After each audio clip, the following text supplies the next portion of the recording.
27 años de matrimonio pueden caber en 2 minutos de conversación, no en 2 minutos de discusión, ni de confesión cara a cara, ni de lágrimas compartidas, en 2 minutos de una llamada telefónica que no era para mí.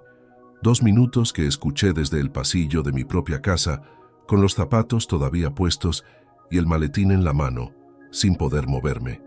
Eso fue lo que tardó Montserrat en destruir todo lo que yo creía que éramos. Antes de continuar, suscríbete y activa la campanita, porque cada día publicamos nuevas historias. Deja tu like y cuéntanos en los comentarios desde qué ciudad y país nos ves.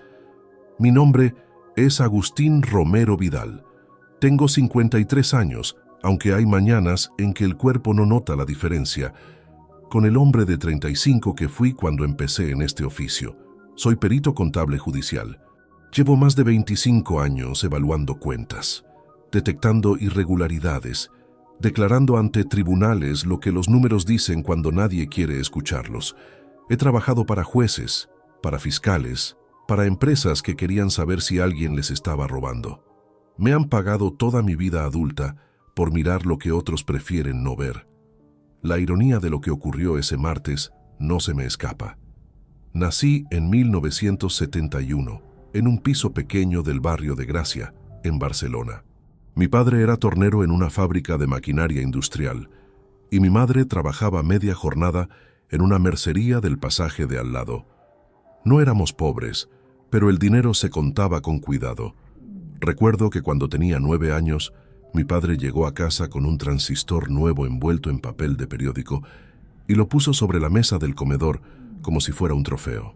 Aquella noche escuchamos juntos el partido en la radio, con el volumen alto, porque el vecino del segundo era sordo y a nadie le importaba. Esas cosas se recuerdan. No sé por qué, pero se recuerdan. Estudié la carrera combinando los exámenes con trabajos de fin de semana. En los años 90, cuando la crisis pegó fuerte y medio país parecía tambalearse, yo ya tenía mi primer contrato fijo en un despacho de auditoría en el Eixample. Fueron años duros. Los tipos de interés por las nubes, compañeros que perdían el piso, cenas de Navidad con media empresa de baja.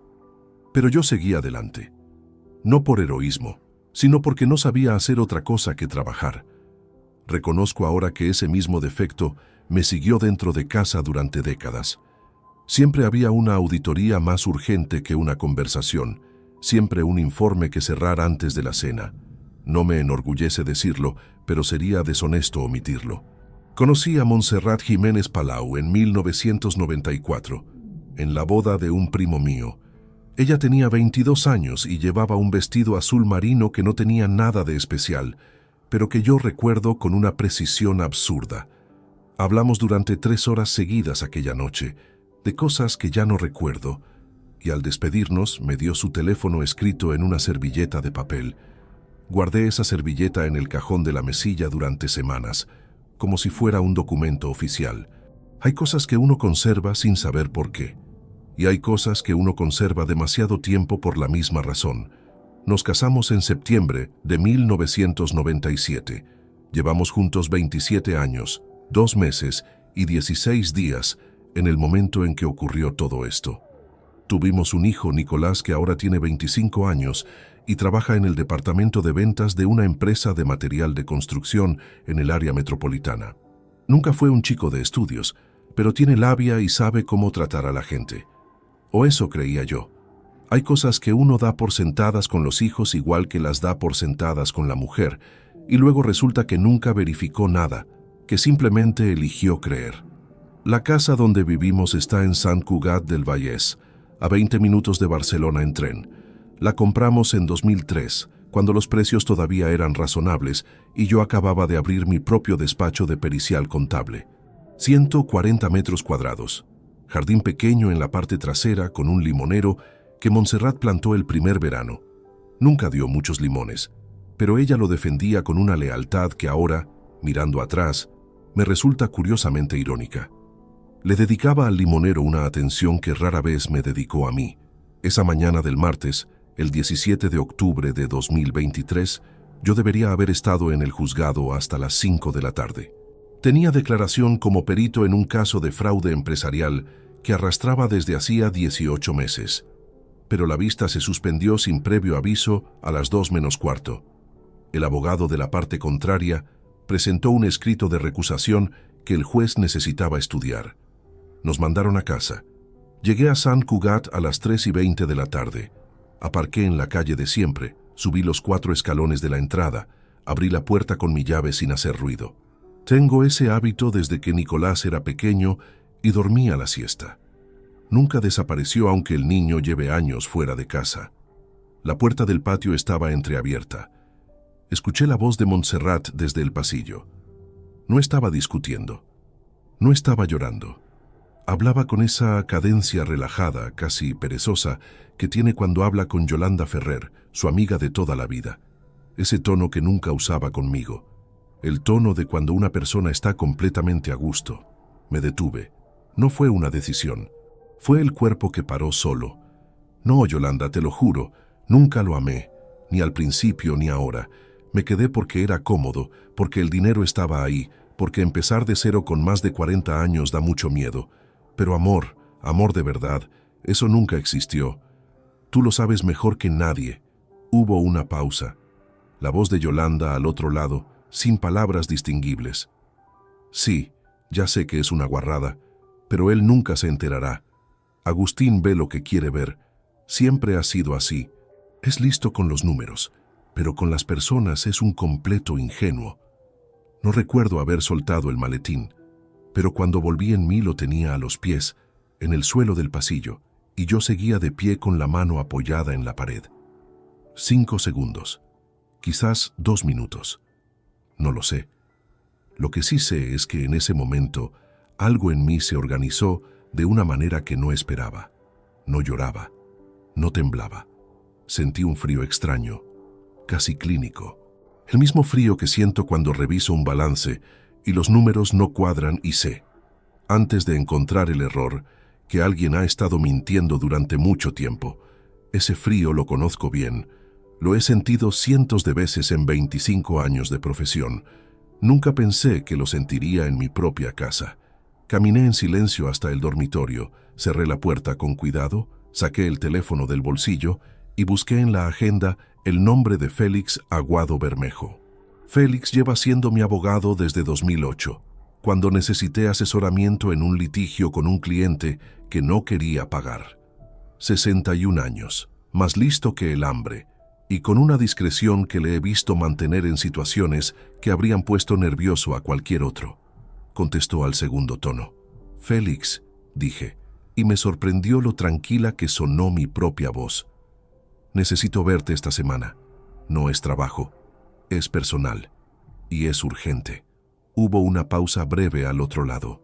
Mañana a las 10, respondió. Sin preguntas, así es, Félix. Colgué, me senté en el borde de la cama y miré el limonero por la ventana. Montserrat seguía hablando en el patio. Su voz llegaba amortiguada a través del cristal, sin palabras ya, solo como un sonido de fondo irrelevante. 27 años, 2 minutos y una llamada. Todavía no sabía cuánto más había detrás de esas palabras. Todavía no sabía que lo peor no estaba en lo que ella había dicho, sino en lo que los números me iban a contar después. Y tampoco sabía aún que no estaba solo en esa traición. Eso lo descubriría muy pronto. Esa tarde, los últimos 40 minutos antes de que Montserrat entrara de nuevo a la casa, fueron los más extraños que recuerdo haber vivido. Seguí sentado en el borde de la cama sin moverme, sin encender la luz, observando cómo la tarde caía sobre el jardín y el limonero perdía definición en la penumbra. No pensaba en nada concreto, o quizás pensaba en todo al mismo tiempo, que a veces es la misma cosa. Escuché el clic de la puerta del patio al cerrarse, pasos en el suelo de piedra del corredor, el sonido del grifo de la cocina, el ruido familiar de los armarios abriéndose y cerrándose mientras ella preparaba la cena, con esa rutina de años que yo conocía tan bien que podría haberla descrito con los ojos cerrados. Me levanté, fui al baño, me mojé la cara con agua fría y me miré en el espejo durante un momento. El hombre que me devolvió la mirada parecía razonablemente normal, Eso me sorprendió. Esperaba ver algo diferente, alguna señal visible de lo que había ocurrido 2 horas antes, pero no había nada. Solo un hombre de 53 años con el pelo entrecano y una corbata algo arrugada después de un día largo. Guardé esa imagen. La guardé como se guarda un dato relevante en medio de una auditoría, sin dramatismo, sin ruido, solo para no perderla. Bajé a la cocina. Montserrat estaba de espaldas, removiendo algo en el fuego. Llevaba una camiseta clara y el pelo recogido, igual que cientos de noches anteriores. Se giró cuando escuchó mis pasos y esbozó esa sonrisa ligera, casi automática, que tenía reservada para los saludos domésticos. No te escuché llegar. ¿A qué hora saliste del juzgado? Suspendieron la vista, respondí. A las 2. Ah, volvió a girarse hacia el fuego. He hecho lentejas. Espero que no hayas comido fuera. No he comido nada, dije. Era verdad.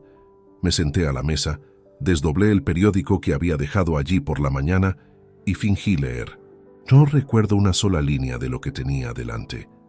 Lo que sí recuerdo es el sonido de la cuchara contra el borde del cazo, el olor a laurel y pimentón que llenaba la cocina, y la voz de Montserrat comentando algo sobre una vecina del barrio que había tenido un problema con la comunidad.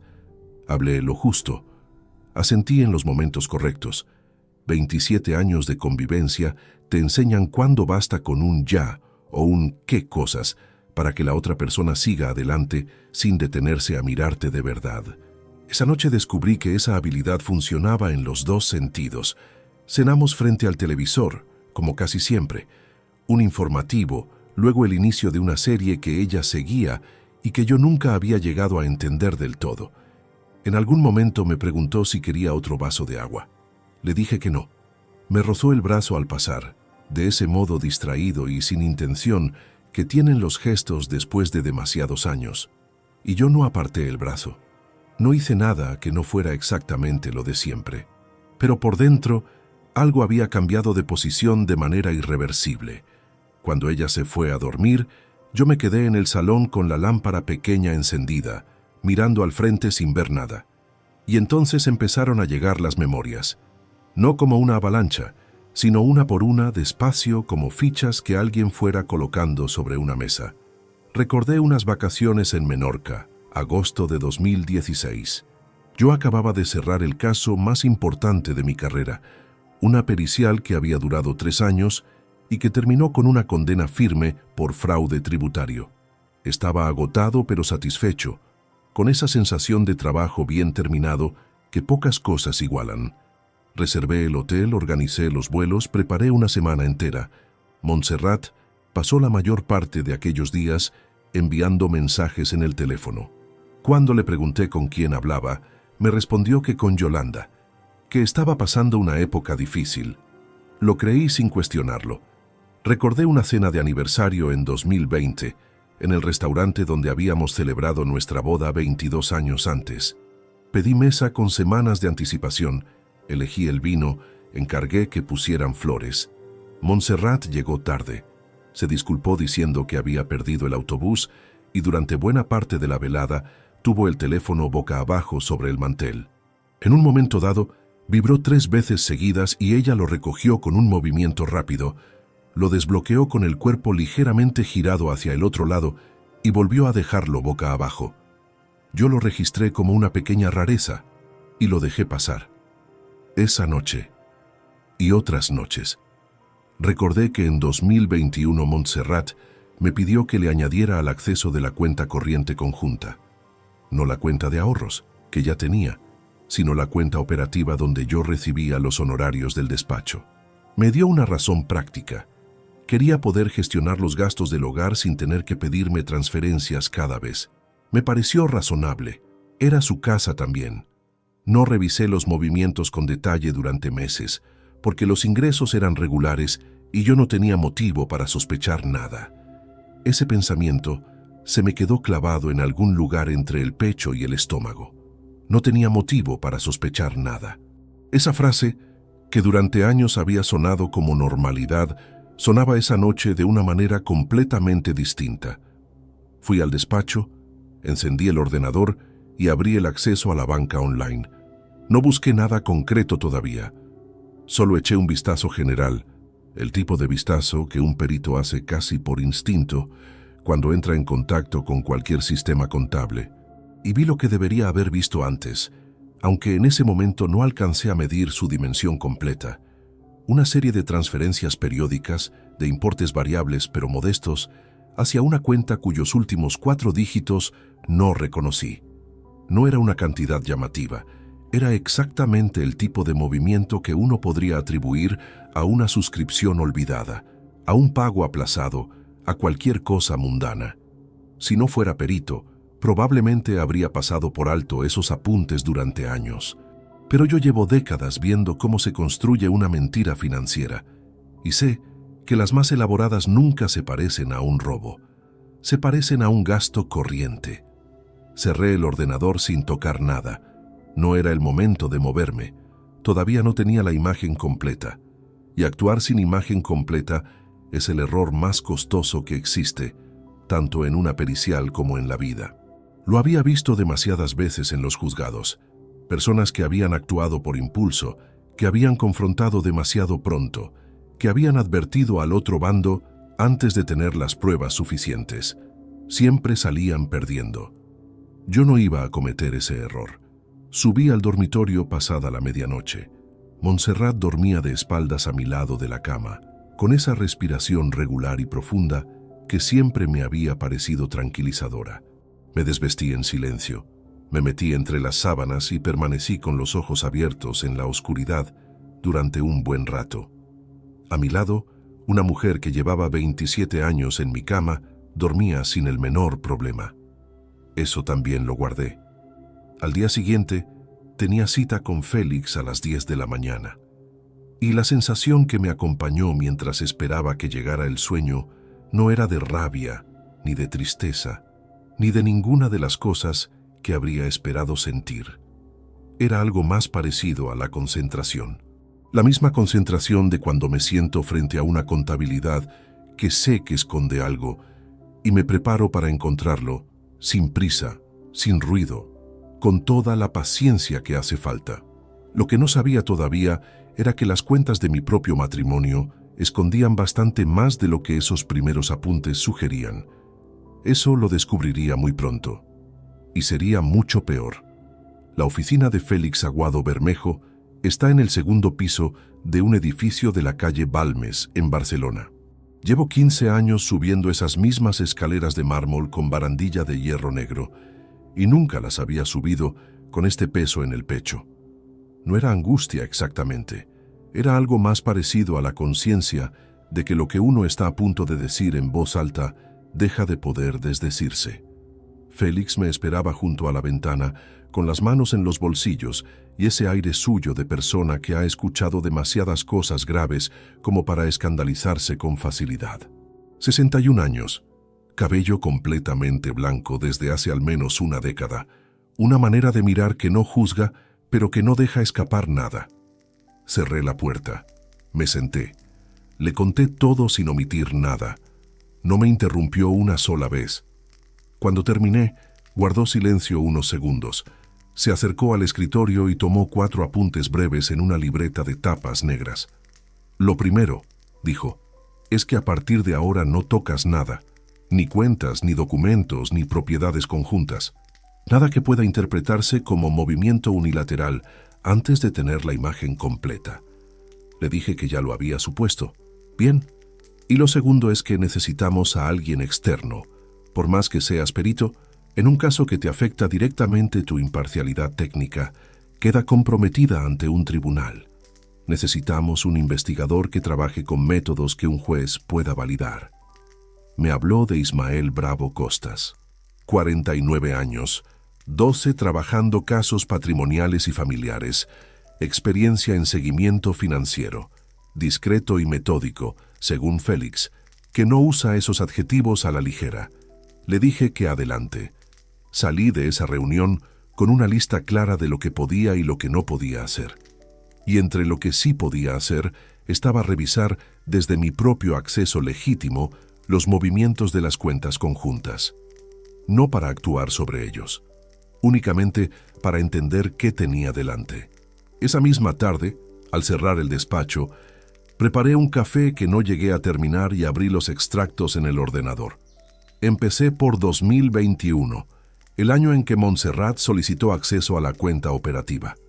El argumento había sido razonable: gestionar los gastos del hogar sin depender de que yo autorizara cada transferencia. Me había parecido lógico. Era su casa también. No revisé los movimientos con detalle durante meses, porque los ingresos eran regulares y no tenía ningún motivo para sospechar nada. El primer patrón apareció en abril de aquel año. Una transferencia de 240 euros un miércoles, otra de 180 en mayo, un jueves, 195 en junio, en una fecha diferente. Los importes variaban, los días variaban.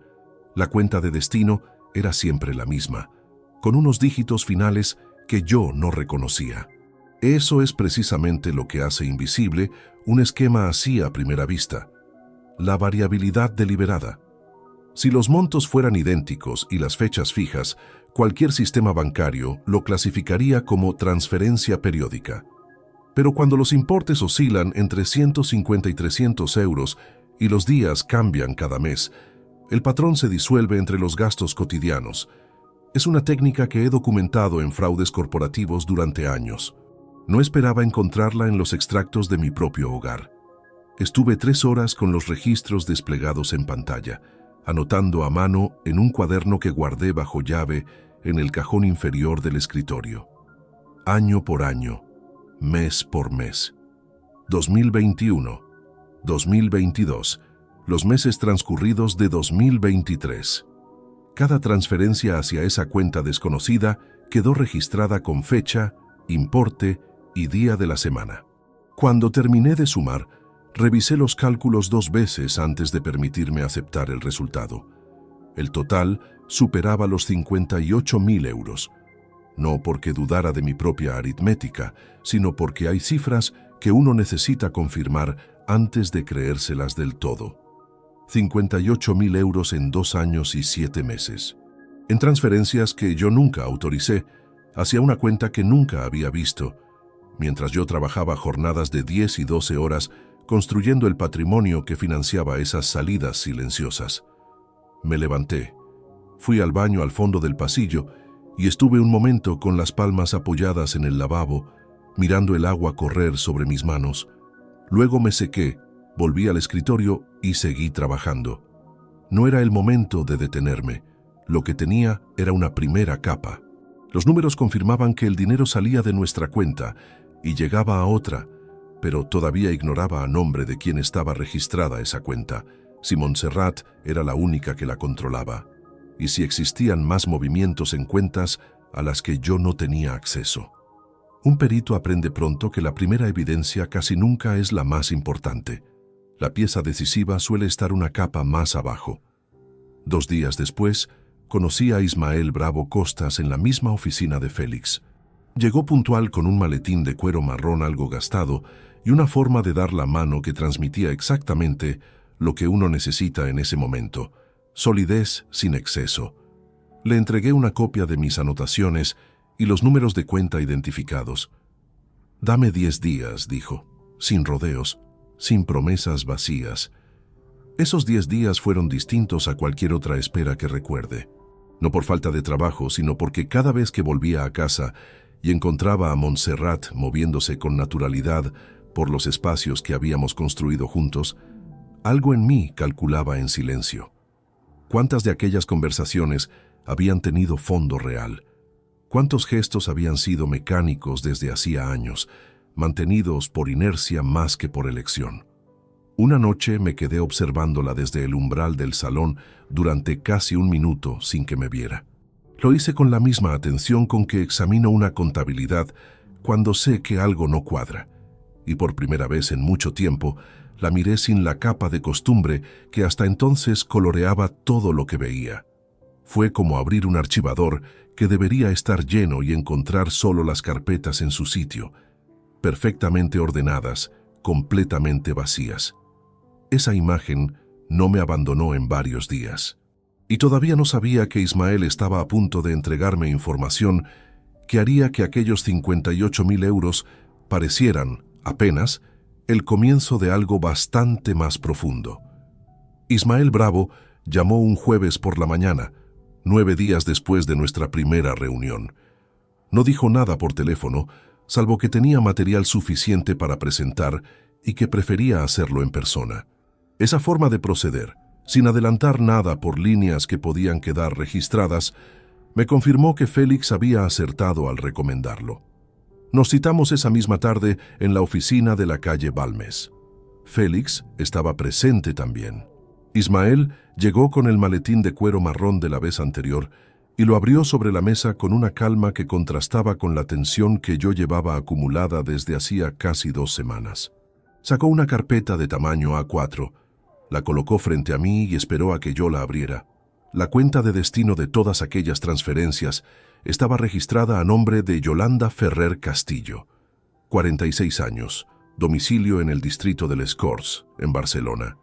Empleada durante años en una gestoría administrativa, actualmente sin actividad laboral declarada, que justificara ingresos regulares de esa magnitud. No me sorprendió el nombre. Lo esperaba desde la noche en que escuché la conversación en el patio. Lo que sí me detuvo fue el detalle siguiente, que Ismael señaló con el índice sobre la segunda página del informe sin decir nada todavía. Las transferencias no comenzaron en 2021, cuando Montserrat obtuvo acceso a la cuenta operativa. Comenzaron en marzo de 2020, 18 meses antes de lo que yo había calculado. Levanté la vista hacia Ismael. Él asintió levemente.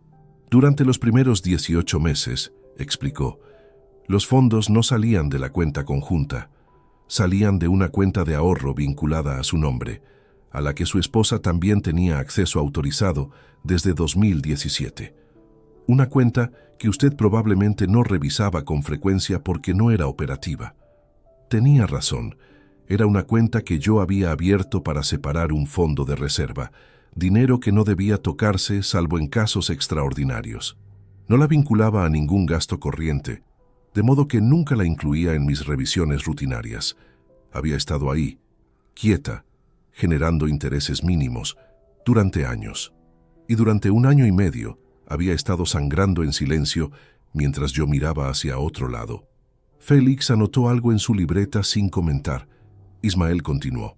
En total, cruzando ambas cuentas y los 2 períodos, el volumen desplazado hacia la cuenta de Yolanda Ferrer ascendía a 93.400 euros. 93.400 euros. No dije nada durante varios segundos. Miré la cifra en el papel. Luego aparté la vista hacia la ventana donde la tarde de octubre caía sobre los tejados de l'Eixample y luego volví al papel. Los números no cambian por el hecho de mirarlos desde otro ángulo. Eso lo sé mejor que nadie. Pero a veces uno necesita ese segundo para que una cifra deje de ser abstracta y se convierta en real. 93.400 euros. Años de trabajo. Horas facturadas en juzgados y despachos. Madrugadas revisando informes. Fines de semana que no tomé porque había un caso urgente. Todo eso tenía ahora una traducción precisa en un número sobre una hoja de papel. «Hay algo más», dijo Ismael. Lo miré. Abrió la tercera página del informe. Era una fotocopia de un registro de visita a un despacho de abogados especializado en derecho de familia en el barrio de Sarriá. La fecha era el 4 de abril de 2023, 6 meses antes del martes en que yo llegué antes a casa. El nombre en el registro era el de Montserrat Jiménez Palau. Félix dejó el bolígrafo sobre la mesa. No hizo falta que nadie explicara lo que aquello significaba. Montserrat no había tomado una decisión impulsiva cuando habló con Yolanda. No estaba desahogándose con una amiga en un momento de cansancio. Llevaba al menos 6 meses, probablemente más, preparando una salida. Había consultado a un especialista, había evaluado sus opciones y mientras tanto había seguido sentada a mi mesa, compartiendo mis cenas y respondiendo con monosílabos amables cuando le preguntaba cómo le había ido el día. Eso era lo que más costaba asimilar, no la cantidad de dinero, no los años que abarcaba el esquema, sino la capacidad de mantener una cara completamente distinta durante todo ese tiempo, sabiendo lo que sabía, planeando lo que planeaba. Eso requería una frialdad que yo, con toda mi experiencia leyendo comportamientos en contextos de fraude, no había detectado dentro de mi propia casa. Sé que a estas alturas, quien escucha esto podría pensar que debía haber visto algo antes. Puede que tengan razón, pero también es verdad que la proximidad emocional es el peor instrumento de análisis que existe. Un perito contable detecta fraudes en empresas ajenas precisamente porque no tiene afecto invertido en ellas. En mi propia vida llevaba décadas mirando con los ojos equivocados. Félix habló cuando el silencio se hizo suficientemente largo. Con esto tenemos base para actuar, pero antes de cualquier movimiento legal, necesito que hagamos algo que proteja lo que aún es recuperable. Le pedí que fuera específico. Me explicó que si Montserrat había consultado a un abogado de familia 6 meses atrás, era probable que ese abogado le hubiera asesorado sobre qué activos podían reclamarse en un proceso de divorcio y cuáles no, dependiendo de cómo estuvieran escriturados. Si iniciaba un proceso antes de que yo reorganizara mi situación patrimonial, el margen de maniobra se reduciría considerablemente. Tenemos que mover primero, dijo. Dentro de la ley, con toda la documentación en orden, pero mover. Le di autorización para proceder. Salí de esa reunión pasadas las 7 de la tarde. El aire de la calle Balmes tenía esa humedad fresca característica del otoño barcelonés, y yo caminé hasta el aparcamiento sin apresurar el paso, observando la gente que pasaba como si fuera un domingo cualquiera. Una pareja mayor caminaba de la mano frente a una tienda de ultramarinos. Un hombre de unos 40 años hablaba por teléfono con cara de pocos amigos. Una mujer joven empujaba un carrito sin mirar a los lados. Nadie podría haber deducido, mirándome, lo que acababa de escuchar. Eso también era una forma de fortaleza. No la más elegante, pero sí la más útil. Conduje de vuelta a Sant Cugat por la autopista, con la radio apagada y los pensamientos ordenándose solos, como suelen hacer cuando les doy suficiente silencio. Para cuando aparqué frente a la casa, ya tenía claro lo que haría esa noche. Nada diferente. La misma rutina, el mismo tono, la misma distancia habitual que en otras circunstancias habría atribuido al cansancio del trabajo. Montserrat estaba viendo televisión cuando entré. Me preguntó si había comido. Le dije que había tomado algo en Barcelona. Se giró hacia la pantalla. Yo fui a dejar el maletín al despacho, me cambié de ropa y bajé a sentarme a su lado como cualquier otra noche. 93.400 euros. Un abogado de familia consultado en abril. 3 años y medio de transferencias calculadas para no levantar sospechas. Todo eso estaba en mi cabeza mientras el presentador del informativo hablaba de una tormenta que se aproximaba al norte del país. Y mientras yo asentía ante algún comentario banal de Montserrat sobre algo que había visto durante el día, una certeza se fue instalando con una nitidez que ya no me iba a abandonar. Ella creía que llevaba la delantera. Creía que el tiempo trabajaba a su favor. Todavía no sabía que yo ya había dado los primeros pasos para que eso dejara de ser verdad. Y tampoco sabía que lo que Ismael iba a descubrir en la siguiente fase de su investigación iba a añadir un nombre más a esta historia. Un nombre que yo nunca habría imaginado encontrar en ningún informe. Durante los días siguientes, mientras Félix gestionaba la reorganización patrimonial con la discreción que le caracteriza, yo hice lo que llevo toda la vida adulta haciendo cuando necesito entender algo con precisión. Me senté con los datos y los trabajé hasta que dejaron de ser números y se convirtieron en una historia. No en la oficina de la calle Balmes, en mi propio despacho de casa, a puerta cerrada, por las noches, cuando Montserrat ya se había retirado. Tenía el informe de Ismael, mis propias anotaciones de los extractos y acceso a todo el historial bancario al que legítimamente podía consultar. Con eso construí una línea de tiempo completa, mes a mes, desde marzo de 2020 hasta octubre de 2023. Un perito contable no trabaja únicamente con sumas, trabaja con patrones, con ritmos, con las irregularidades que revelan intención. Y lo que esa línea de tiempo me mostró desplegada en folios sobre el escritorio bajo la lámpara del despacho, fue algo que los números del informe de Ismael no podían transmitir por sí solos. La evolución de la confianza.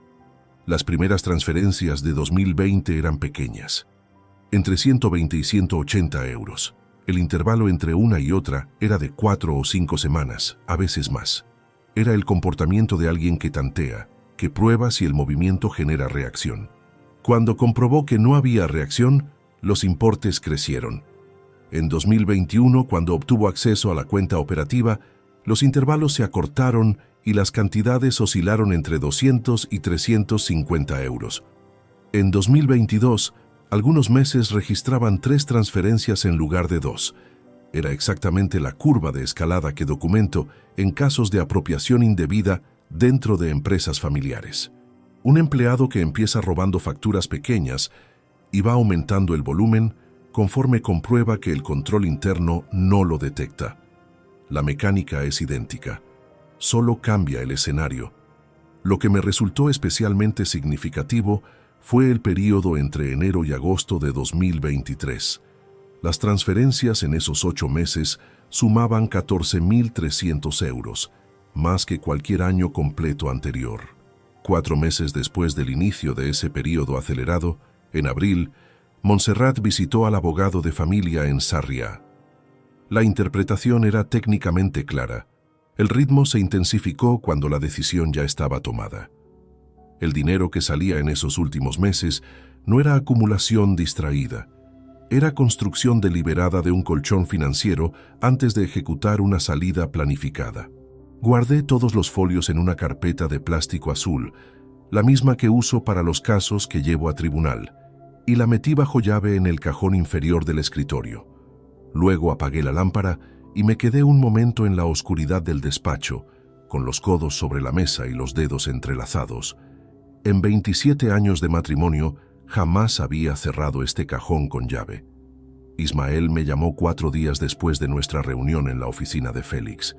Había continuado trabajando, esta vez rastreando el destino de los fondos una vez que llegaban a la cuenta de Yolanda Ferrer. Le había pedido explícitamente ese segundo nivel de análisis, porque en fraudes de esta naturaleza, el dinero raramente se queda donde llega primero. Se mueve, se transforma, y su trayectoria posterior suele revelar el propósito real. Quedamos en una cafetería de la Diagonal, lejos de mi barrio y del suyo. Un lugar neutral donde 2 hombres tomando café no llamaran la atención de nadie.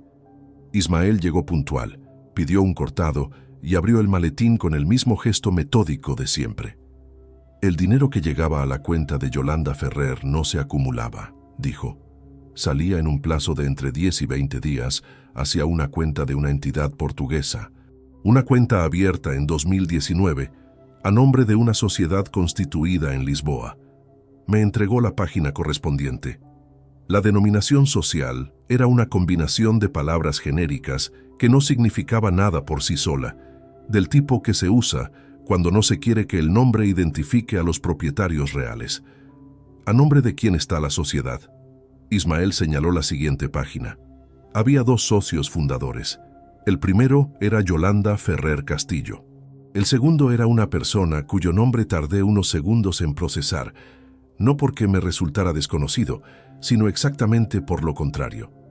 Nicolás Romero Jiménez, mi hijo, 25 años, el chico que había crecido en esa casa de Sant Cugat, que había aprendido a montar en bicicleta en el jardín donde estaba el limonero, que me había llamado el día de mi último cumpleaños para decirme que ese año no podía venir a cenar porque tenía trabajo. Su nombre estaba en ese documento con la misma frialdad tipográfica que cualquier otro dato registral. Socio fundador. Fecha de constitución. Marzo de 2019. 7 meses antes de que comenzaran las primeras transferencias desde nuestras cuentas. No fue un golpe brusco, fue algo más lento y más profundo, como cuando el suelo cede gradualmente bajo los pies en lugar de romperse de golpe. El tipo de descubrimiento que el cuerpo tarda en aceptar porque la mente necesita recorrer hacia atrás todos los momentos en que ese dato ya debería haber sido visible y no lo fue. Nicolás Había estado en aquella cena de aniversario de 2020. Fue él quien sugirió el restaurante, quien reservó la mesa con la excusa de hacerme un favor. En ese momento lo interpretamos como un gesto. Ahora me preguntaba si había sido otra cosa. Recordé una tarde de 2022 en que pasé por el piso de Nicolás sin avisar, porque estaba cerca por trabajo y quise sorprenderlo. Él abrió la puerta con cara de quien no esperaba visita, me hizo pasar al salón y al cabo de 10 minutos encontró una excusa para que la visita no se prolongara. Yo lo atribuí al carácter independiente que siempre tuvo. No le di más vueltas. Ahora le daba todas las vueltas. No dije nada durante un tiempo que no supe calcular. Ismael esperó sin presionar, con esa paciencia de quien entiende que hay informaciones que necesitan su propio ritmo para asentarse. Finalmente pregunté si había confirmación de que Nicolás estuviera al tanto de las transferencias específicas o si su participación se limitaba a la estructura societaria. La sociedad recibió los fondos de manera sistemática durante 3 años y medio, respondió Ismael. Una sociedad no funciona durante ese tiempo sin que sus socios estén al corriente de sus movimientos. Puede que no conociera cada transferencia concreta, pero el esquema general es difícil de ignorar cuando eres parte de la estructura que lo recibe. Félix, a quien llamé esa misma noche desde el coche antes de arrancar, fue directo como siempre. Cambia las cosas desde el punto de vista legal, sí, pero también cambia cómo tienes que gestionar el confronto. Ya no es solo tu esposa. Tendrás que decidir qué haces con tu hijo. Y eso es una decisión que nadie puede tomar por ti. Conduje de vuelta a casa en silencio, con las manos firmes en el volante y la mente ordenando lo que acababa de saber. El tráfico de la autopista fluía con normalidad. Las luces de otros coches pasaban en sentido contrario como siempre, pero algo en la imagen de ese regreso a casa se había alterado de forma permanente. Ya no volvía a una traición, volvía a 2. Hay descubrimientos que uno puede procesar desde cierta distancia técnica. Otros se instalan en un lugar diferente, más cercano al hueso, y no admiten el mismo tipo de análisis frío que uno aplica a documentos y cifras. La implicación de Nicolás era de ese segundo tipo. Durante los 3 días que siguieron a la reunión con Ismael en la cafetería de la Diagonal, mantuve la rutina con una precisión que me sorprendió a mí mismo. Despacho por las mañanas, casos pendientes, llamadas de clientes, una reunión con un juzgado de lo mercantil por un asunto completamente ajeno a todo esto. Por las noches, cena con Montserrat, televisión, el ritual silencioso de preparar la ropa para el día siguiente. Todo en su sitio, todo en su hora. Por dentro, sin embargo, el mecanismo que hasta ese momento había funcionado con cierta eficiencia empezó a mostrar fricciones. No era el dinero. El dinero era recuperable, o al menos buena parte de él lo sería, y lo que no pudiera rescatarse podría asumirse con el tiempo como el coste de haber mirado hacia otro lado durante demasiados años. Ese dolor tenía contornos definidos. Lo que no los tenía era la imagen de Nicolás firmando los papeles de constitución de aquella sociedad en Lisboa, en marzo de 2019, con 21 años recién cumplidos. 21 años.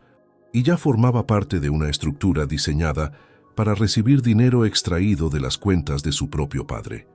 Traté de recordar cómo era él a esa edad. Acababa de terminar un ciclo formativo de grado medio. Empezaba su primer trabajo serio en ventas. Todavía me llamaba algunos domingos para preguntar si podía pasarse a comer. Ese mismo año me pidió prestados 3.000 euros para un coche de segunda mano. Se los di sin dudarlo. Los devolvió puntualmente, en cuotas mensuales a lo largo de 12 meses. Ese recuerdo, que siempre me había parecido una pequeña muestra de su responsabilidad, tenía ahora una textura completamente distinta. Una noche de esa semana, pasada la 1 de la madrugada, me levanté sin hacer ruido y fui al despacho. Saqué la carpeta azul del cajón, la abrí sobre el escritorio y me quedé mirando los folios sin leerlos realmente. En algún momento apoyé los codos en la mesa y enterré la cara entre las manos. No lloré, o quizás sí, no lo sé con exactitud. Lo que sí recuerdo es la presión física en el pecho, que no tenía nada que ver con el análisis ni con la estrategia. Era el peso de preguntarme en qué momento se había roto algo que yo ni siquiera sabía que estaba deteriorado, y si había podido hacer algo diferente para que aquella sociedad en Lisboa no existiera. Me quedé así bastante tiempo. Luego me sequé la cara, cerré la carpeta, la volví a meter bajo llave y fui a la cocina a beber un vaso de agua. No me enorgullece reconocer ese momento, pero omitirlo sería una forma de deshonestidad que no me puedo permitir. Lo que sí tengo claro es que cuando volví a la cama y me tumbé en la oscuridad, algo en mí había terminado de ordenarse. No de una forma reconfortante, de una forma definitiva. La diferencia entre los dos tipos de claridad es importante. La primera te hace sentir mejor, la segunda simplemente te hace ver con más precisión. Empecé a repasar la historia de Nicolás con esa nueva precisión. Hay un recuerdo que antes me resultaba agradable y que ahora tiene otro peso. Fue en el verano de 2017, en una casa rural cerca de Puigcerdá. Pasamos un fin de semana los tres juntos, uno de esos fines de semana en que todo encaja. El tiempo acompañó, las conversaciones fluyeron, Montserrat estaba de buen humor.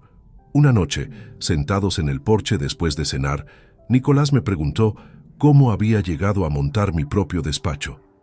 No con el desinterés educado con que los hijos a veces preguntan cosas a los padres, con atención real, haciendo preguntas de seguimiento, tomando nota de los detalles.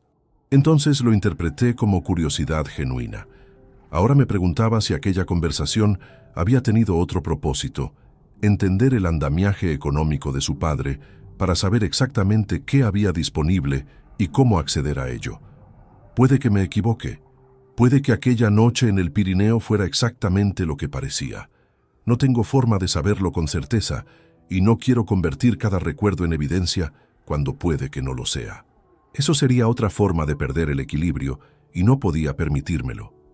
Pero la duda ya estaba instalada, y las dudas de ese tipo no desaparecen con buena voluntad. Lo que sí tenía claro, con una firmeza que no admitía matices, era lo que iba a hacer al respecto. No en ese momento, en el momento oportuno que todavía no había llegado. Félix me había advertido que la decisión sobre Nicolás era estrictamente mía. Tenía razón. Desde el punto de vista legal, su implicación complicaba el escenario, pero no lo bloqueaba. La sociedad estaba constituida en Portugal, los fondos habían cruzado fronteras y las responsabilidades de cada parte requerirían un análisis específico que Félix estaba preparando. Pero la decisión de fondo, la que tenía que ver con qué clase de relación existiría entre mi hijo y yo a partir de ese momento, no podía delegarla en ningún abogado ni en ningún documento. Esa semana le llamé un martes por la tarde. Una llamada corta, sin señales de nada. «¿Cómo estás?», le pregunté. «Bien, mucho trabajo». «¿Pasa algo?». «Nada. Quería saber cómo estabas». Hubo una pausa breve, del tipo que se produce cuando alguien espera un motivo que no llega. «Todo bien por aquí. Oye, ahora no puedo hablar mucho. ¿Hablamos el fin de semana?». «Cuando quieras», respondí. Colgué y me quedé con el teléfono en la mano. Había algo en su voz que no había registrado antes, o que quizás siempre había estado y yo no tenía razones para percibir. Una tensión sutil bajo la naturalidad, como una nota ligeramente desafinada en una melodía conocida. O puede que lo estuviera buscando, porque ahora sabía que tenía motivos para buscarlo. De cualquier modo, la llamada me dejó con una certeza que los documentos no podían darme. Nicolás no sabía que yo sabía.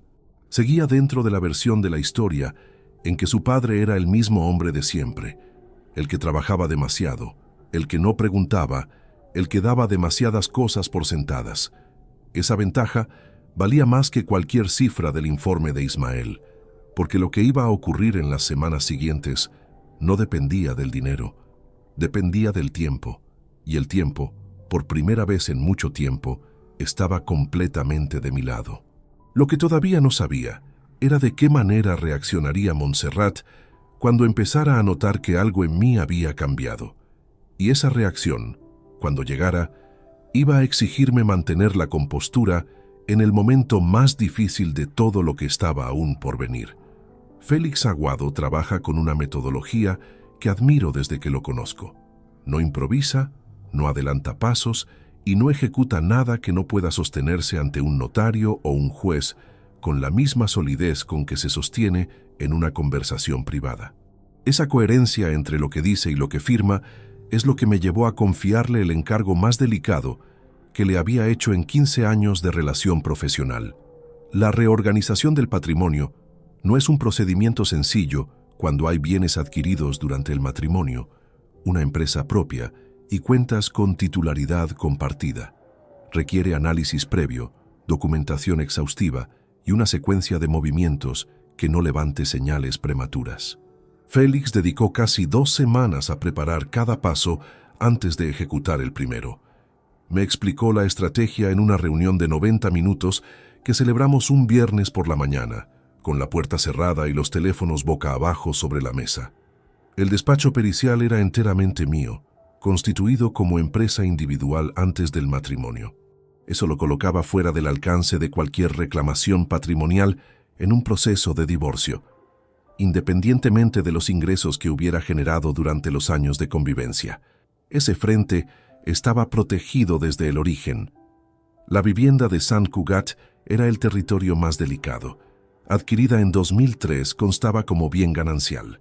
Félix no podía eliminar ese carácter unilateralmente, pero sí podía documentar con precisión el porcentaje de la hipoteca abonado con fondos exclusivos del despacho antes de la sociedad de gananciales, lo que reduciría el cálculo de la participación de Montserrat en una eventual liquidación. Ese trabajo ya estaba avanzado. Las cuentas de ahorro que no eran conjuntas, las que yo había abierto a mi nombre exclusivo para fondos de reserva profesional, requerían una justificación de origen impecable. Félix preparó un informe contable que trazaba la procedencia de cada euro depositado en ellas desde los honorarios del despacho. Si ese informe llegaba a necesitarse en un procedimiento judicial, estaría listo. Lo que no puedes recuperar de momento, me dijo al final de la reunión, son los 93.000 euros que ya salieron. Eso forma parte de otro procedimiento que podemos iniciar en paralelo o después, dependiendo de cómo quieras gestionar los tiempos. Le pregunté cuánto tiempo nos quedaba antes de que Montserrat pudiera dar el primer paso por su cuenta. Si ya consultó a un abogado en abril, respondió, puede presentar una demanda de divorcio en cualquier momento. El plazo no depende de nosotros, depende de cuándo ella decida que está lista. Eso aceleró mi propio calendario. Aquella misma semana noté que Montserrat empezaba a observarme de una manera ligeramente diferente, no de forma abierta ni directa. Era algo más sutil, del orden de las miradas que se alargan un segundo más de lo habitual antes de desviar la vista, o las preguntas rutinarias formuladas con un tono que insinuaba una segunda intención sin llegar a declararla. Un martes por la noche, mientras yo leía en el salón, se sentó en el sillón de enfrente, con una taza de manzanilla entre las manos y dijo, sin preámbulo, «Últimamente estás muy callado. Tengo varios casos complicados», respondí, sin apartar los ojos del libro. «No es solo eso». Una pausa. «Parece que estás en otro sitio». Levanté la vista entonces, con la expresión más neutra que pude construir. La miré el tiempo justo para que la conversación no pareciera evasión. «Son muchos años en este oficio, Montserrat. Hay épocas que pesan más que otras». Ella asintió despacio, como si aquella respuesta le hubiera dado algo en qué pensar, aunque no exactamente lo que esperaba.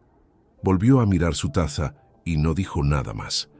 Esa fue la única vez en esas semanas en que sentí que el margen entre lo que ella intuía y lo que yo estaba gestionando se había estrechado de forma perceptible.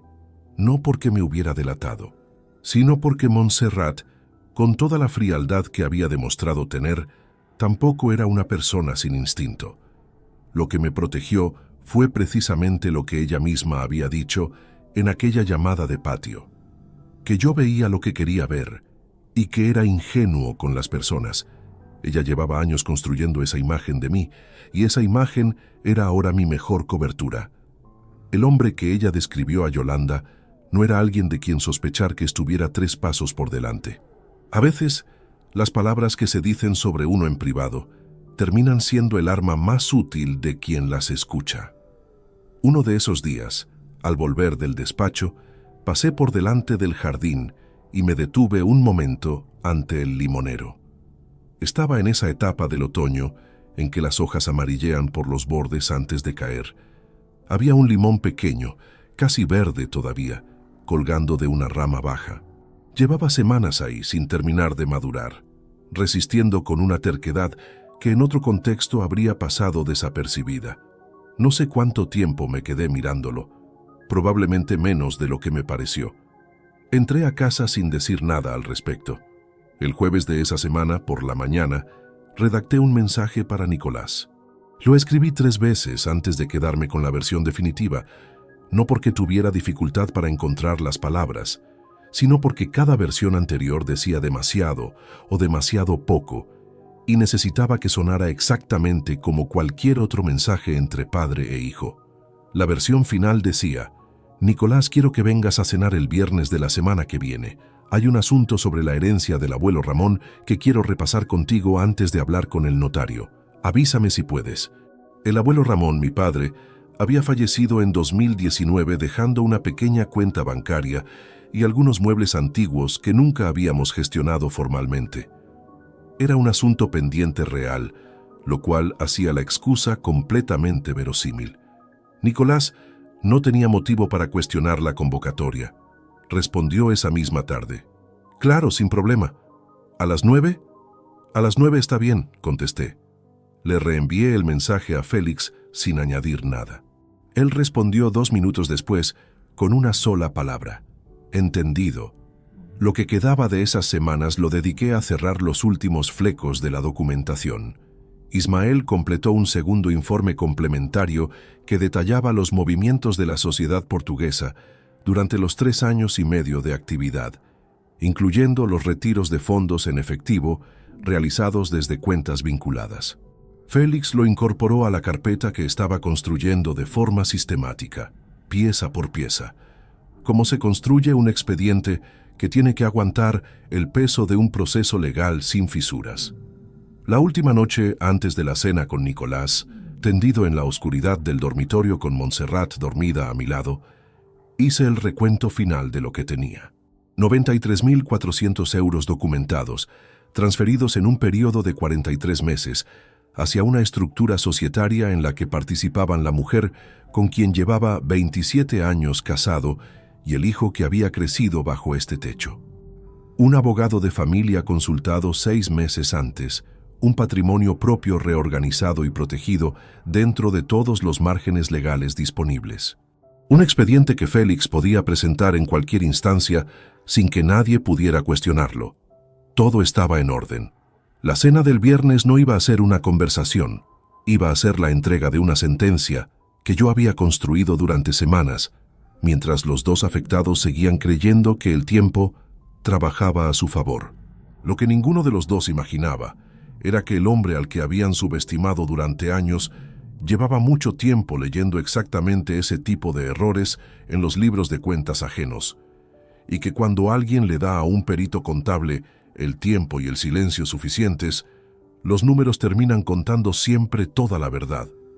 El miércoles anterior a la cena, 2 días antes de que Nicolás confirmara su asistencia, ocurrió algo que no estaba en ningún cálculo previo. Había salido del despacho antes de lo habitual por una reunión cancelada a última hora. Llegué a casa cerca de las 4 de la tarde, dejé el maletín en la entrada y subí directamente al piso de arriba para cambiarme de ropa. Montserrat no estaba en el salón ni en la cocina, lo que asumí como señal de que había salido. Me cambié, bajé de nuevo y entré al despacho para revisar unos correos antes de la hora de la cena. Fue entonces cuando lo vi. La carpeta azul estaba sobre el escritorio, no en el interior del cajón bajo llave, donde yo la había guardado. Encima de la mesa, ligeramente desplazada hacia la derecha, como si alguien la hubiera abierto y vuelto a cerrar, intentando devolverla a una posición aproximada, pero sin saber con exactitud dónde estaba antes. Me detuve en el umbral con la mano todavía en el pomo de la puerta. El primer pensamiento fue completamente técnico: evaluar qué contenía esa carpeta en ese momento. Los folios con la línea de tiempo de las transferencias, las anotaciones de los extractos bancarios con mis propias marcas y cálculos, y una copia del primer resumen que Ismael me había entregado, sin membrete ni nombre de empresa, solo cifras y fechas. Nada que identificara a Félix ni a Ismael directamente, nada con sellos ni logos, pero suficiente para que alguien con inteligencia media entendiera que esos documentos no eran un caso profesional rutinario. El segundo pensamiento fue igualmente frío. ¿Cuánto tiempo había tenido para leerlo? Escuché pasos en el piso de arriba. Montserrat estaba en casa. Caminé hasta el escritorio, recogí la carpeta con calma, verifiqué que el contenido estuviera completo, la guardé en el cajón y giré la llave. Luego me senté frente al ordenador y abrí el gestor de correo como si nada hubiera ocurrido antes de que ella bajara. Pasaron 4 minutos antes de que escuchara sus pasos en la escalera. 4 minutos en que mantuve la vista en la pantalla y las manos sobre el teclado, leyendo sin leer, esperando. Apareció en el umbral del despacho con el mismo gesto casual de siempre. Llevaba una blusa clara y el cabello ligeramente húmedo, como si acabara de ducharse. «No te escuché entrar», dijo. «Reunión cancelada. Volví antes». Se apoyó en el marco de la puerta con los brazos cruzados, en esa postura que adopta cuando quiere preguntar algo sin que parezca que está preguntando. «¿Qué es esa carpeta azul que tienes en el escritorio?» La vi cuando entré antes a buscar el cargador. El cargador. Una excusa creíble. O quizás no era excusa y había entrado realmente a buscarlo, y la carpeta la había detenido. En cualquier caso, la pregunta estaba formulada con una ligereza deliberada que no me pasó desapercibida. Nadie pregunta sobre algo que ha visto por casualidad con esa precisión de detalle, el color de la carpeta, sin haberle dedicado al menos unos segundos de atención. «Un caso», respondí sin apartar los ojos de la pantalla. «Presunta apropiación de fondos en una empresa familiar. Documentación interna que no puede salir del despacho». «Ah». Una pausa. Parecía mucha información para un solo caso. Los casos de fraude siempre generan mucho papel. Así funciona esto. Escuché que se separaba del marco. Sus pasos se alejaron hacia la cocina. No hubo más preguntas. Esperé unos segundos antes de soltar el aire que llevaba retenido sin haberme dado cuenta. Técnicamente la respuesta que le había dado era verdad. Era un caso de apropiación de fondos en una empresa familiar. Solo que la empresa era nuestra y el afectado era yo. Esa ambigüedad, esa frontera delgada entre la mentira y la verdad dicha desde un ángulo particular, es algo que uno aprende a manejar en años de sala de vistas. Un buen perito no miente en el estrado. Selecciona qué parte de la verdad presenta y en qué orden. Lo que no pude determinar esa tarde era cuánto había alcanzado a leer antes de que yo llegara. Si había visto solo los números sin contexto, podría haber interpretado aquello como documentación profesional, aunque con cierta extrañeza. Si había leído con más detenimiento, si había alcanzado a identificar fechas que coincidían con movimientos de nuestras cuentas conjuntas, la situación era diferente.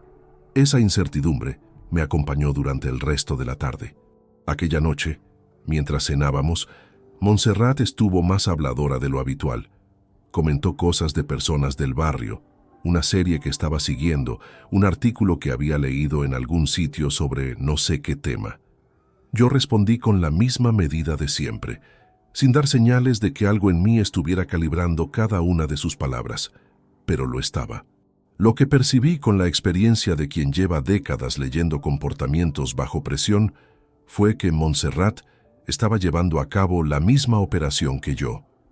Mantener una superficie completamente normal, mientras por dentro algo diferente ocupaba toda la atención disponible. La diferencia entre los dos era que ella no sabía que yo lo sabía.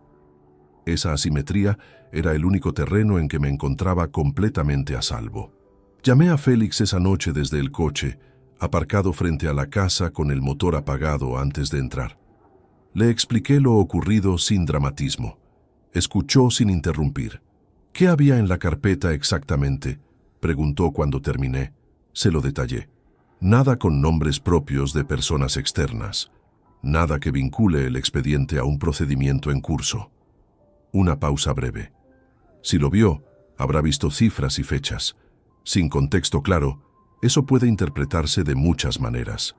O puede que reconociera algunas de las fechas, señalé. Posible, pero si lo hubiera reconocido con claridad, creo que la conversación de esta tarde habría sido diferente. El hecho de que preguntara de ese modo, con esa naturalidad, sugiere que no tiene certeza. Tiene sospecha, como mucho. Era el análisis que yo también había hecho. Escucharlo en boca de Félix no lo hacía más cómodo, pero sí más manejable. ¿Aceleramos?, pregunté. No. Acelerar porque ella sospecha es exactamente lo que ella esperaría de alguien que tiene algo que ocultar. Seguimos el plan. La cena del viernes es en 4 días. Todo está listo. Tenía razón. Cambiar el ritmo en ese momento sería el único error que todavía podía cometer. Entré a casa, colgué el abrigo en el perchero de siempre y encontré a Montserrat en el salón con un libro abierto que llevaba en la misma página desde hacía 20 minutos, según el reloj de la pared. Lo supe porque ese reloj lleva un tic suave que conozco de memoria. Y fui consciente de cuántas veces lo escuché mientras ella sostenía el libro sin pasar la hoja. Le deseé buenas noches antes que ella. Subí al dormitorio, me tumbé en la cama y miré el techo durante un tiempo que no calculé. En el piso de abajo, el reloj del salón siguió marcando los minutos con su tic familiar. En 4 días, todo lo que había estado en silencio durante semanas iba a salir a la luz de una manera que ninguno de los dos presentes en aquella cena podría anticipar ni detener. Cerré los ojos con esa certeza, y por primera vez en muchas semanas me dormí antes de la medianoche. El viernes llegó con una normalidad que resultaba casi ofensiva. Amaneció despejado, con ese frío limpio de noviembre que en Sant Cugat huele a tierra húmeda y a chimeneas encendidas en las casas del otro lado de la calle. Yo salí temprano al despacho, no porque tuviera trabajo urgente, sino porque necesitaba pasar por la oficina de Félix a recoger la carpeta definitiva que habíamos preparado juntos durante las últimas semanas. La versión final, ordenada, numerada, con cada documento en el lugar exacto en que debía aparecer. Félix me la entregó en mano, dentro de un maletín de cuero que no era el mío. Me dio también 3 indicaciones que ya conocía, pero que repasó de todas formas, con la cadencia pausada de quien sabe que las instrucciones dichas en voz alta se recuerdan mejor que las leídas en papel. Primera, no levantar la voz en ningún momento, independientemente de lo que ocurriera. Segunda, dejar que cada documento hablara por sí solo antes de añadir cualquier explicación verbal. Tercera, si alguno de los dos intentaba marcharse antes de que yo hubiera terminado, no retenerlos físicamente bajo ninguna circunstancia. Las pruebas ya estaban en sus manos. El resto lo haría el proceso legal. Le estreché la mano al despedirme. Él asintió con esa sobriedad suya que en otro hombre podría parecer frialdad y en él siempre ha significado exactamente lo contrario. Volví a casa a las 7 de la tarde. Montserrat estaba en la cocina. Olía a estofado y a pan recién cortado. La mesa del comedor ya estaba puesta para 3, con los vasos de cristal que solo sacaba en ocasiones que consideraba suficientemente importantes.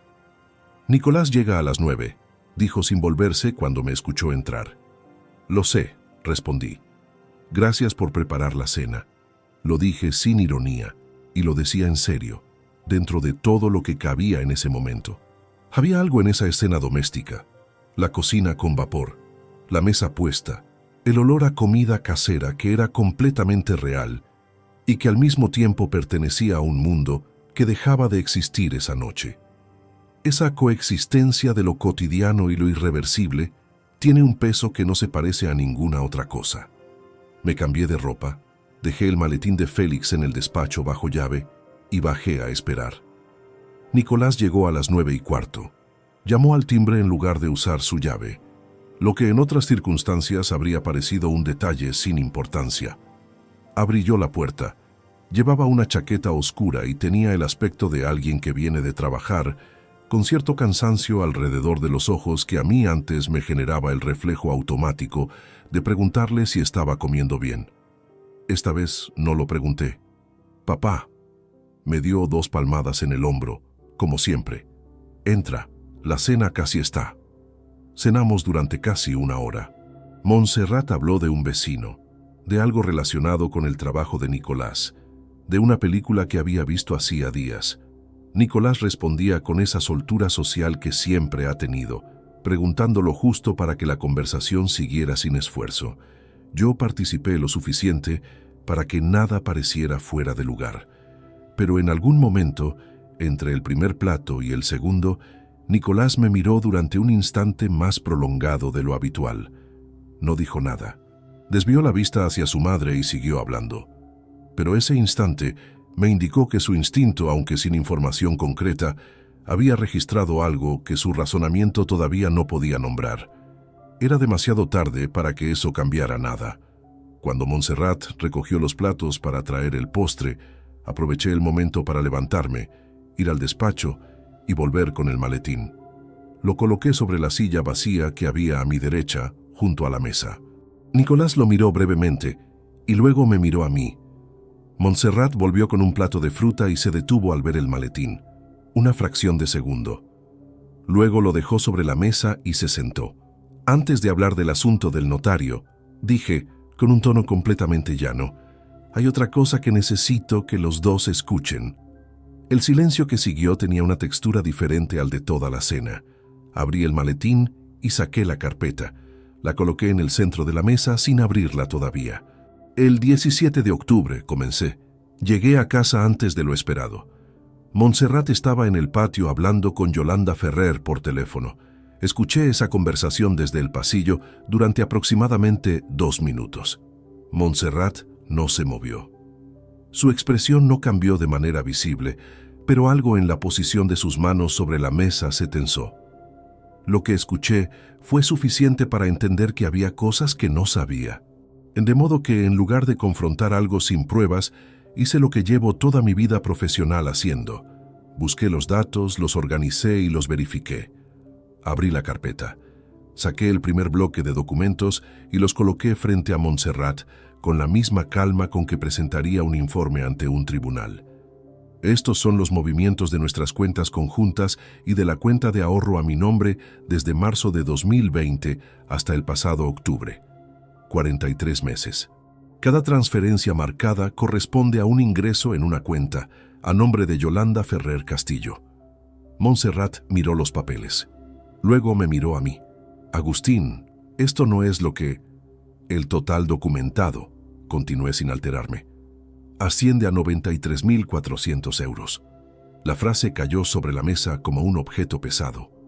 Nicolás, que hasta ese momento había permanecido en silencio, con los codos apoyados y los dedos entrelazados, separó las manos y las puso a los lados del plato. Saqué el segundo bloque, lo coloqué frente a los dos. Este es el registro de constitución de una sociedad mercantil en Lisboa, en marzo de 2019. Tiene 2 socios fundadores. Hice una pausa de exactamente 2 segundos. Yolanda Ferrer Castillo y Nicolás Romero Jiménez. Nicolás abrió la boca, la cerró. La vena del cuello se marcó levemente bajo la piel. Los fondos transferidos desde nuestras cuentas llegaban a la cuenta de Yolanda Ferrer y desde allí se desplazaban de forma sistemática hacia las cuentas vinculadas a esa sociedad. Durante 3 años y medio. Montserrat intentó hablar. Su voz salió con una fractura que no logró disimular. «Puedo explicarte todo esto. Hay cosas que no...» «El tercer documento», dije colocando la última hoja frente a ella, «es el registro de visita a un despacho de abogados especializado en derecho de familia en el barrio de Sarriá. Fecha: 4 de abril de 2023, 6 meses antes de la conversación que escuché en el patio». El silencio que vino después fue de un tipo distinto a todos los anteriores de esa noche. No era el silencio de quien piensa qué decir. Era el silencio de quien comprende que no hay nada que decir que cambie lo que ya está sobre la mesa. Montserrat bajó la vista hacia los documentos. La vi parpadear varias veces con rapidez, el único movimiento involuntario que le escuché o le vi durante toda esa parte de la noche. «Esto no fue idea mía», dijo Nicolás de repente. Lo dijo con una urgencia que sonaba más a miedo que a explicación. «Ella me pidió que firmara Me dijo que era para proteger un dinero en caso de que... Nicolás, lo dije con una serenidad que no era actuada. Tienes 25 años. Firmaste los papeles de constitución de una sociedad en otro país. No eres un niño al que convencieron sin que entendiera lo que hacía. Se quedó callado. Montserrat levantó la vista y me miró directamente por primera vez desde que había sacado la carpeta. En su expresión había varias cosas a la vez, ninguna de las cuales era la que yo habría esperado encontrar años atrás. No había rastro de la mujer que había compartido mi mesa durante casi 3 décadas. Había, en cambio, la mirada de alguien que acaba de comprender que el terreno que creía sólido bajo sus pies nunca lo fue. «¿Qué vas a hacer?», preguntó, y su voz, esta vez, no tenía inflexión calculada. Era una pregunta real. «Lo que corresponde», respondí, «con toda la documentación que tienes delante, a través de los cauces que establece la ley, con Félix Aguado como mi representante legal desde esta semana». Cerré la carpeta, la devolví al maletín y lo cerré. «Podéis quedaros con las copias que hay sobre la mesa. Están hechas para eso». Me levanté, llevé mi vaso a la cocina y lo dejé en el fregadero. Desde allí escuché el silencio del comedor, que era ahora total y completamente distinto al de cualquier otra noche en esa casa. Volví al pasillo, recogí el maletín y subí al piso de arriba. No escuché ninguna voz detrás de mí en ningún momento. Esa noche dormí en el cuarto de invitados. No fue una decisión cargada de simbolismo, fue simplemente lo más lógico, y la lógica era lo único que me quedaba disponible con claridad en ese momento. Escuché a Nicolás marcharse pasada la medianoche, el sonido del coche arrancando en la calle, las luces barriendo brevemente la pared del dormitorio a través de la rendija de la persiana. Luego, nada. La casa volvió a ese silencio que ya no era el mismo de antes, sino uno nuevo, más definitivo, como el silencio que queda después de que una estructura cede y deja de hacer ruido. Montserrat no subió hasta más tarde.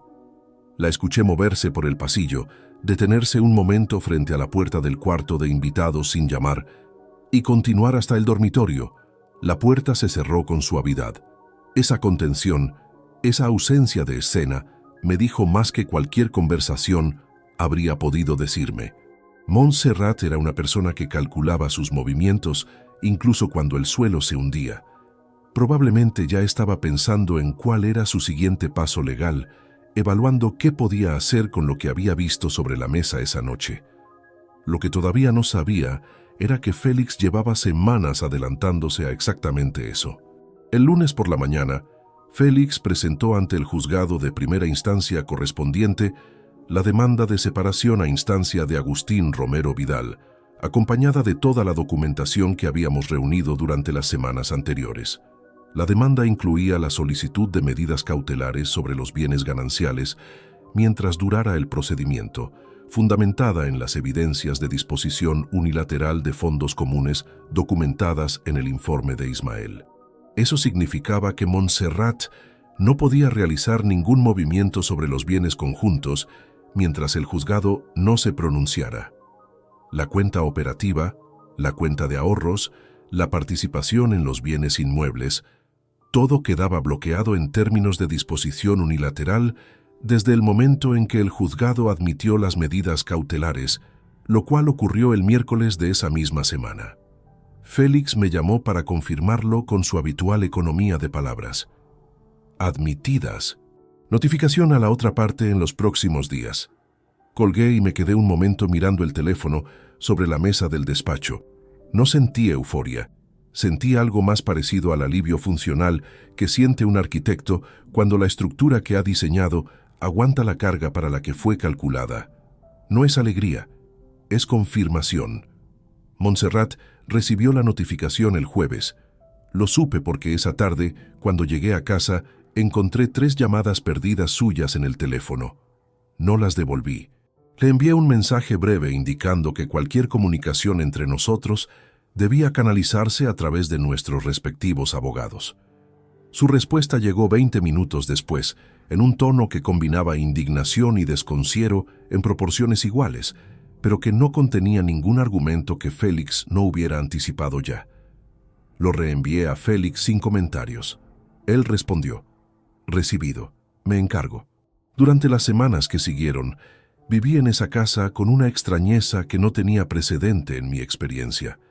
Dos personas que se han dicho todo lo necesario en una noche de viernes, moviéndose por los mismos espacios, con la cuidadosa distancia de quienes esperan que un proceso externo resuelva lo que ya no tiene solución interna. Montserrat buscó abogado propio, una letrada especializada en familia, que Félix conocía de procedimientos anteriores y de quien me dijo, sin más detalle, que era competente, pero que no tenía margen para trabajar con lo que su clienta podía ofrecerle. El proceso tomó su curso, con una eficiencia que en otras circunstancias habría resultado sorprendente, pero que Félix atribuía a la solidez de la documentación presentada. No hubo disputa real sobre los bienes del despacho, que estaban fuera del perímetro ganancial desde su constitución. La vivienda de Sant Cugat entró en el cálculo de liquidación con el porcentaje reducido que Félix había argumentado mediante el informe de origen de fondos. Las cuentas de ahorro a mi nombre exclusivo permanecieron intactas. Sobre los 93.400 euros desviados, Félix inició un procedimiento civil separado por enriquecimiento injusto y disposición fraudulenta de bienes comunes. La sociedad portuguesa fue identificada, su actividad documentada y su vinculación con Yolanda Ferrer y Nicolás acreditada, mediante el informe de Ismael. El proceso en esa dirección sería más largo, pero los cimientos eran sólidos. Montserrat abandonó la casa de Sant Cugat en enero, 4 meses después de aquella cena de viernes. Se fue a un piso de alquiler en Barcelona, en el mismo distrito donde vivía Yolanda Ferrer. Ese detalle no me sorprendió. El día que recogió sus cosas no estuve presente. Lo acordamos así a través de los abogados. Cuando volví esa tarde, la casa tenía esa clase de vacío que se produce no por la ausencia de objetos, sino por la ausencia de la capa invisible que acumula una persona durante décadas en un espacio. El limonero del jardín seguía en su sitio, con las mismas hojas amarillas de otoño que se habían ido renovando a lo largo de todos esos meses. Me senté en el escalón de la puerta trasera y lo miré durante un rato. Luego entré, calenté algo para cenar y me senté a la mesa solo por primera vez en 27 años. La conversación con Nicolás fue diferente, más corta, más directa y en muchos sentidos más difícil que todo el proceso con Montserrat, porque hay distancias que cuestan más no por lo que representan, sino por lo que dejan de ser posible. Lo llamé una tarde, 3 semanas después de la cena. Contestó a la segunda llamada, con una cautela en la voz que no había estado ahí antes de ese viernes de noviembre. Le hablé durante 15 minutos, sin reproches, sin enumeración de agravios. Le dije lo que había decidido con la misma claridad con que se lo habría dicho a cualquier persona adulta que hubiera tomado decisiones adultas y debía asumir sus consecuencias adultas. A partir de ese momento, no habría ayuda económica de ningún tipo. No intervención en sus asuntos, no respaldo financiero para proyectos, no garantías ni avales. Eso estaba terminado, no como castigo emocional, sino como consecuencia directa de una elección que él había hecho con plena capacidad y que había mantenido durante años con plena conciencia. En cuanto a lo demás, le dije, eso depende de ti. Yo no corto el vínculo, lo retiro a una distancia que tú tendrás que decidir si quieres reducir algún día y cómo. Hubo un silencio largo al otro lado. ¿Y si te digo que lo siento? Su voz sonaba más joven que su edad, de una manera que no me resultó manipuladora, sino simplemente real. Que lo sientas no cambia lo que pasó. Puede ser el punto de partida de otra cosa si con el tiempo hay razones para creerlo, pero no hoy. No respondió de inmediato. Cuando habló lo hizo con una voz que era la más honesta que le había escuchado en toda la conversación. Entiendo. Esas 2 palabras me costaron más de lo que esperaba. No porque me ablandaran, sino porque me recordaron que dentro de todo lo que había ocurrido, dentro de los documentos y los números y las fechas y los procedimientos, había también un muchacho que había tomado el camino equivocado en una bifurcación y que ahora tendría que vivir con eso. Ese peso era suyo. Yo no podía cargarlo por él, y pretender que podía habría sido otra forma de no respetarle. Colgué y me quedé en el coche aparcado frente al despacho, con las manos en el regazo y la tarde cayendo sobre la calle con esa luz anaranjada de invierno que en Barcelona siempre parece más intensa de lo que debería. La decisión estaba tomada. Los procedimientos estaban en marcha. Lo que era recuperable estaba siendo recuperado. Lo que no lo era también tenía ya su nombre. Arranqué el motor y volví a casa. Han pasado 8 meses desde aquella cena de viernes. Vivo ahora en un apartamento de 72 metros cuadrados en el barrio de Gracia, en Barcelona, a 3 calles del piso donde crecí. No fue una elección sentimental.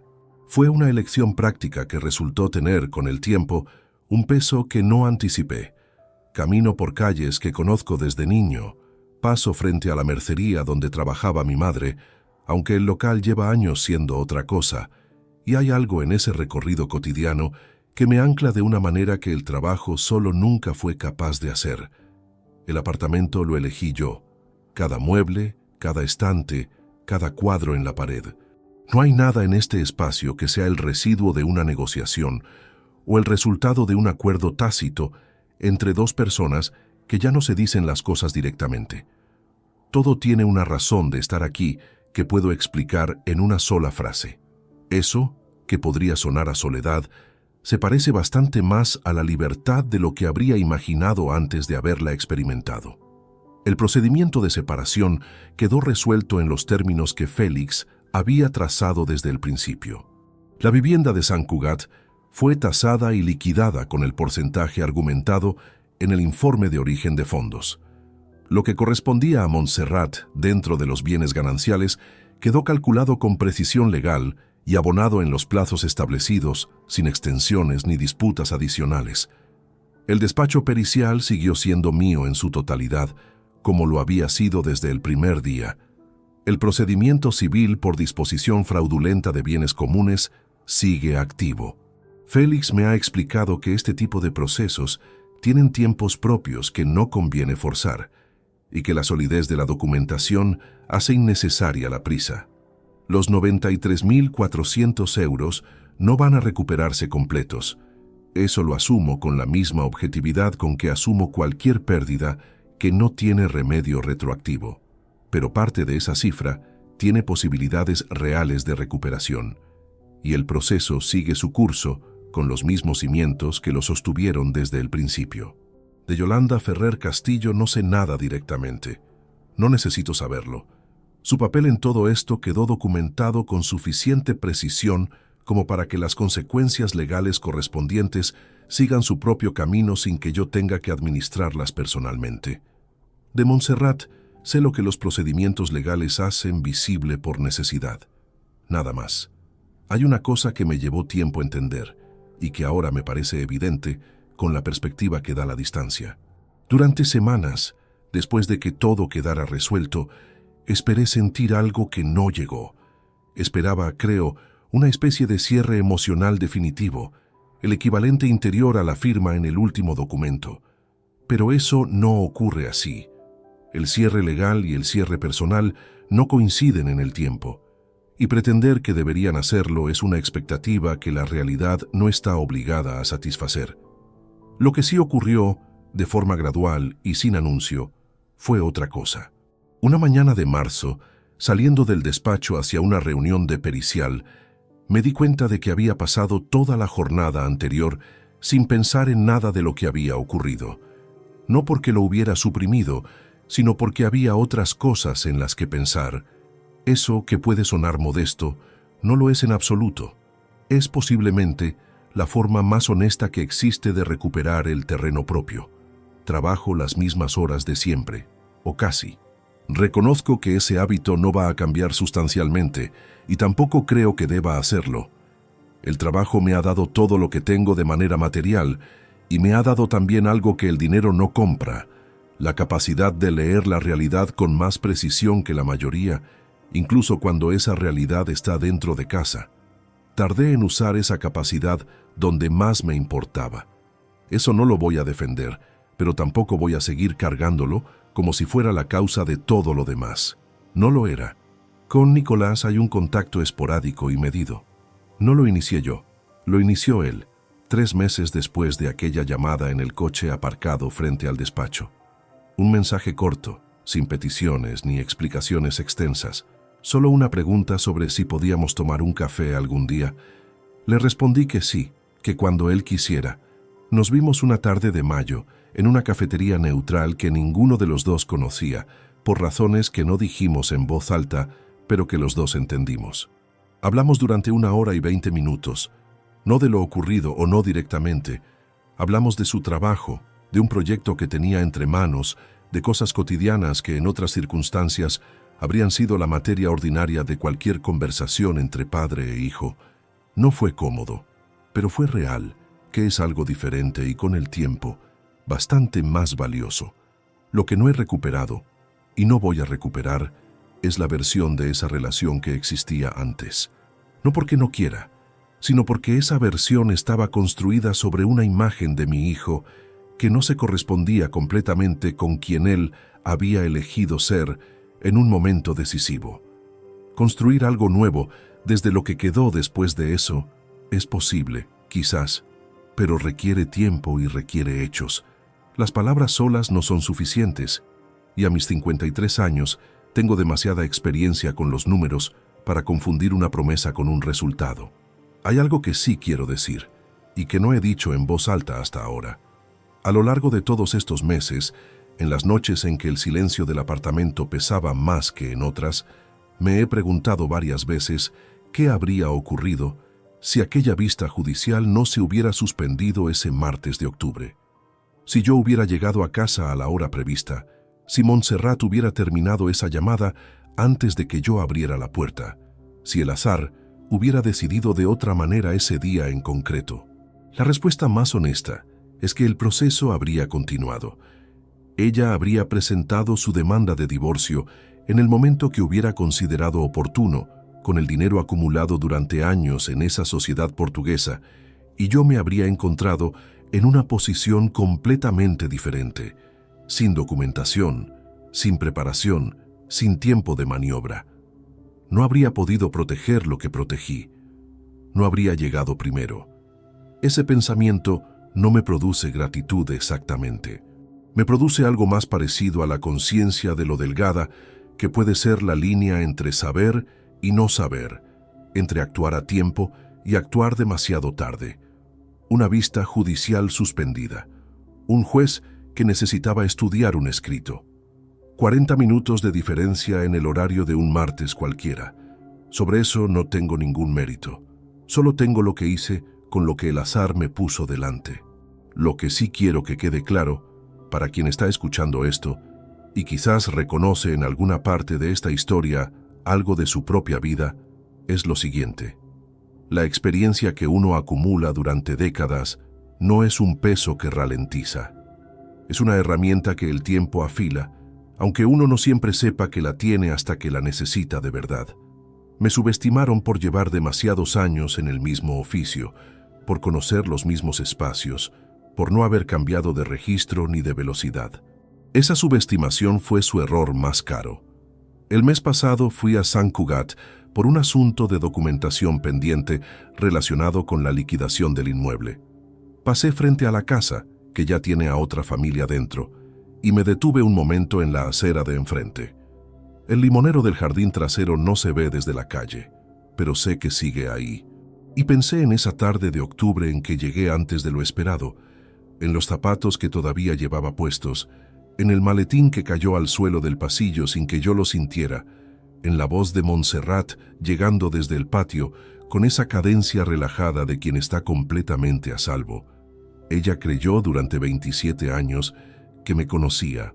Lo que nunca calculó es que el hombre al que describió como ingenuo con las personas era el mismo que llevaba toda su vida adulta demostrando, en salas de tribunal y despachos y expedientes judiciales, que los números no mienten cuando se saben leer. Esa tarde en el pasillo, sin saberlo, Me devolvió la única cosa que nadie puede recuperar por ti, la claridad para ver lo que siempre estuvo ahí. El resto lo hice yo solo. Si esta historia te ha gustado, apóyanos con un like, suscríbete al canal y déjanos tus opiniones en los comentarios. Para escuchar la siguiente historia, haz clic en la caja que aparece a la izquierda. Gracias por acompañarnos.